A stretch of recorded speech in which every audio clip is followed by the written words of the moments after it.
Do you know heroes it? Wait, what? Pose with the fans.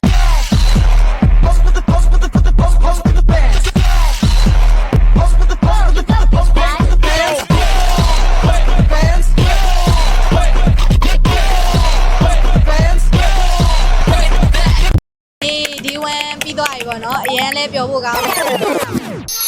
ပြန်ဆိုတော့ကျွန်တော် KBZ Pay Training Day 1ကိုကျွန်တော်ဘူအောင်ကျော်လမ်းဘက်မှာဆင်းခဲ့ပါတယ်။ရုံးဖွင့်တာ6ခွဲဆိုတော့ကျွန်တော် customer တွေကိုစောက်ရင်း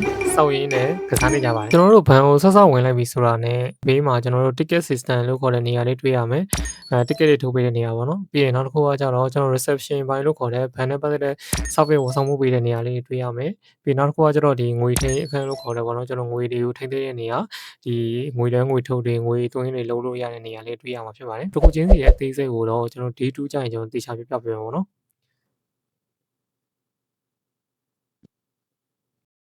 ဟိုကကျွန်တော် day 1ပြီးသွားပြီကွာ day 1ပြီးသွားပြီဆိုတော့ဒီကိတ်မုတ်ဆိုင်သွားဖို့အတွက်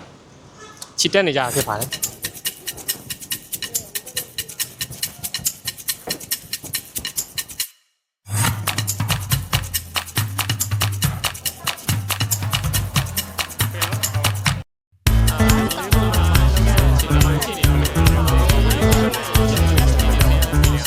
မင်္ဂလာပါကျွန်တော်ဒီနေ့ကတော့ကျွန်တော်ဘူအောင်ကျော်လမ်းဘန်ခွဲကိုရောက်နေတာဖြစ်ပါတယ်ဆိုတော့ဘူအောင်ကျော်လမ်းဘန်ခွဲမှာကျွန်တော်တို့ KBZ Pay Training အနေနဲ့ကျွန်တော် OGD လာဆင်းတာဖြစ်ပါတယ်ဆိုတော့ day 2ပေါ့နော် day 2ဆိုတော့ကျွန်တော်တို့ဘာတွေလုပ်ရလဲပေါ့နော်မနက်ပိုင်းကတော့ကျွန်တော်တို့ဒီ ban system အကြောင်းလေ့လာရတယ်ဗျာကျွန်တော် ban system မှာဘာတွေရှိလဲဘယ်လိုလုပ်လို့ရတယ် customer ဘယ်လို service ပေးလဲဆိုတော့ကျွန်တော်လုပ်လို့ရတယ်ဆိုတော့ဒီဘက်တွေဆိုရင်ကျွန်တော်တို့မြင်နေကြအတိုင်းပဲပြသေးမလားကျွန်တော်ဒီငွေသွင်းငွေထုတ်ငွေလွှဲဒီမှာအကုန်လုပ်လို့ရတယ် cash နဲ့ပတ်သက်တဲ့ဥစ္စာတွေဒီမှာအကုန်လုပ်လို့ရတယ်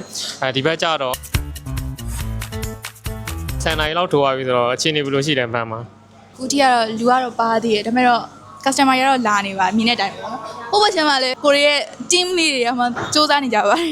ကျွန်တော်ကောင်တာမှာဆိုလို့ရှိရင် customer တယောက်ဝင်လာလို့ရှိရင်ပေါ့နော်ကိုကငွေသွင်းမှာလားငွေထုတ်မှာလားငွေသွင်းမှာလားအဲ့အစရှိတဲ့ဟာတွေအပြင်မတို့ကဒီ ATM ကတ်အသစ်လျှောက်ချင်တာလားဒါမှမဟုတ်ကိုယ့်ရဲ့ bank account အသစ်ထိုး create လုပ်ချင်တာလားကိုလေမတို့ဒီကောင်တာနေပြီးတော့ညွှန်ပေးရပဲဖြစ်ပါတယ်ကျွန်တော်တို့ KBZ Pay နဲ့ပတ်သက်တဲ့ဝန်ဆောင်မှုတွေကကျွန်တော်ပေးခဲ့တယ်ပေါ့နော် KBZ Pay account ဖွင့်တဲ့ကိစ္စတွေပြီး KBZ Pay error တက်တဲ့ကိစ္စတွေဆိုကျွန်တော်တို့ဘဏ်အောင်ဝန်ထမ်းတွေနဲ့ချိတ်ဆက်ပြီးတော့ကျွန်တော်တို့ဝန်ဆောင်မှုတွေပေးခဲ့ပါတယ်ကျွန်တော်မနက်ပိုင်းအချိန်တွေကတော့အရန်ကောင်းပါတယ်ကျွန်တော် customer တွေကလည်းလာတယ်ပေါ့နော်ကျွန်တော်အေးဆေးပါပဲကျွန်တော်ကတော့ customer လာတဲ့အတွက်ကျွန်တော်တို့ကအဆင်သင့်မြန်အဆင်သင့်ရှိနေမှာပါ position position ကတော့ဒီတိုင်း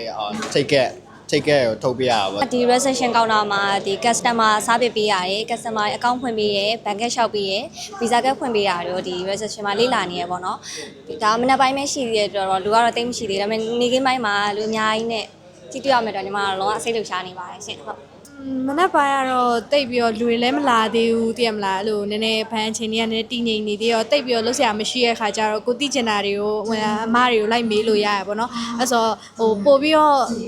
တေချာလေးလာခွင့်ရပါဘောနော်ညနေပိုင်းခါကျလို့ရှင်လဲလူများလာလို့ရှင် customer တွေနဲ့ပို့ပြီးရှိတွေ့ခွင့်ရမှာဆိုတော့နည်းစိတ်လှုပ်ရှားရပါတော့